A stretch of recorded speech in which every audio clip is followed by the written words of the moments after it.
Marcus Chen had survived 3 interstellar wars, countless diplomatic disasters, and even a brief stint as a prisoner on the sulfur mines of Kepler 442b. But nothing, absolutely nothing, had prepared him for Princess Elsa of the Zephyrian Empire. The assignment had seemed straightforward when Admiral Helen Rodriguez briefed him in the sterile corridors of Earth Defense Command. Simple protection detail, Chen. The Zephyrian princess is visiting Earth for the Peace Summit. Keep her safe, keep her happy, and for the love of all that's holy, don't let her start another interstellar incident. Marcus had nodded confidently. How hard could babysitting one alien princess be? He discovered the answer 3 hours after Princess Elsa's arrival when she stood in the doorway of his quarters, her iridescent blue skin shimmering under the artificial lighting, her forearms crossed in what he was learning to recognize as her "I'm about to make your life complicated" pose. "Human Marcus," she announced in her melodious voice that somehow made even his name sound like a song. "I require you to share sleeping arrangements with me." Marcus nearly choked on his synth coffee. "I'm sorry, Your Highness, but I think there's been a misunderstanding." "There is no misunderstanding." Princess Elsa stepped into his modest quarters, her height requiring her to duck slightly under the doorframe. On Zephyria, a protector who does not share the sleeping chamber of their charge is considered either incompetent or treacherous. I refuse to be protected by either. The next few hours became a masterclass in human diplomatic creativity. Marcus E. found himself explaining Earth customs, Zephyrian traditions, and the complex web of interspecies protocol that governed such situations. Princess Elsa listened with the patience of someone who had clearly made up her mind before the conversation began. "Your human customs are irrelevant," she declared, settling onto his regulation cot with surprising grace despite her 7-foot frame. "If you wish to protect me adequately, you must understand how I sleep when I am most vulnerable, and what threatens me in my unconscious state." Marcus discovered that Zephyrians entered a trance-like sleep state every 26 hours, during which their telepathic abilities became completely unguarded. For a member of the royal family, this meant broadcasting every state-secret military strategy and diplomatic confidence directly into the minds of anyone within a 50-meter radius. "That's actually a legitimate security concern," Marcus admitted, his military training overriding his personal discomfort. Princess Elsa's large violet eyes seemed to sparkle with triumph. Humans are remarkably practical when they overcome their initial emotional responses. The first night was awkward beyond description. Marcus positioned himself in the corner chair, fully armed and alert, while Princess Elsa arranged herself on the cot in what looked like a complex yoga pose.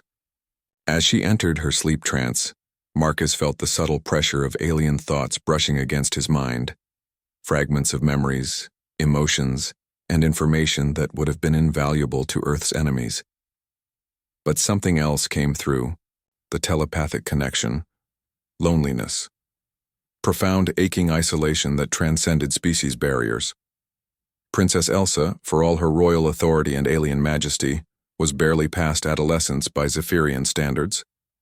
She had been thrust into a role of enormous responsibility, surrounded by adults who saw her as either a political tool or a potential threat. By the 3rd night, Marcus had moved his chair closer to the cot. By the 5th night, he was sitting, on the edge of it, one hand resting near hers, not touching but close enough that she would know she wasn't alone. "You are not like other humans," Princess Elsa observed one morning as she emerged from her trance state. "How so?" "Most humans fear what they do not understand. You learn instead." The peace summit progressed smoothly, largely because Princess Elsa seemed genuinely relaxed for the first time since her arrival. Marcus found himself translating not just languages but entire cultural contexts, helping bridge the gap between human and Zephyrian negotiators. On the final night, as Princess Elsa prepared for her last sleep trance on Earth, she turned to Marcus, with an expression he was learning to read despite their physiological differences. "I have a confession, human Marcus.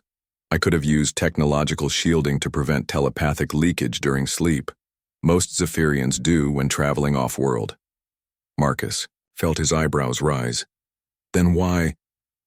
Because I wanted to understand humans better and because she paused, her forearms making a complex gesture that somehow conveyed vulnerability. Because I was tired of sleeping alone with my fears. The next morning, as Princess Elsa's transport prepared for departure, Admiral Rodriguez pulled Marcus aside. I don't know what you did, Chen, but the Zephyrians just agreed to a mutual defense pact that's been stalled for 3 years. The princess specifically requested that all future Earth-Zephyria diplomatic exchanges include you as a cultural liaison. Marcus watched the alien transport disappear into Earth's blue sky, carrying Princess Elsa back to her empire and her responsibilities. In his quarters, the regulation cot seemed enormous and empty. 3 months later, when the first exchange program brought young Zephyrians to Earth, Marcus wasn't surprised to learn that each one had been briefed on the importance of understanding the species they wished to work with. What did surprise him was the personal message that accompanied the official diplomatic pouch. Human Marcus, I have shared our story with the Zephyrian Council.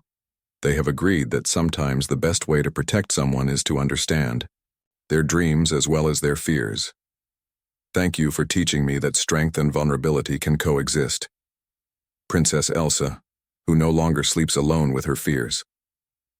Marcus smiled and began preparing quarters for the new arrivals.